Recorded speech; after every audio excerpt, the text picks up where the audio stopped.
ni maneno ya kilimo. Hata kama hajaongea mambo ya projects ya kilimo, amesema 2.5 years into his term there is tangible reform in the agricultural sector, and today the farmers of Kenya, including the farmers of Meru, are getting better returns for their tea, for their coffee and the other crops that we grow.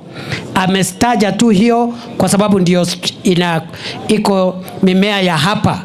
Amesema majani chai, we increased production, and the foreign exchange earned from coffee from tea last year has risen to 215 billion.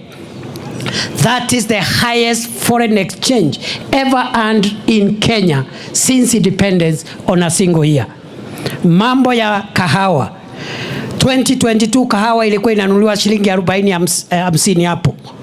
Leo mwaka huu kahawa saa hii, ikiwemo last week kwa Nairobi Coffee Exchange, inauzwa kwa bei ya juu, na mkulima analipwa per kilo of cherry between 110 120. Some factories are paying 130 shillings per kilo, the highest price in 35 years.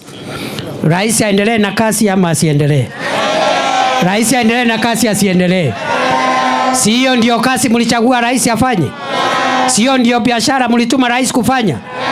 Na amesema ile miaka 2 imebaki, ile mambo imebaki atasuluhisha, ikiwemo zile barabara zilikuwa zimekwama, they will all be revived, constructed and completed. Na akifanya hivi, sisi tunasema tick, tunampatia tamu.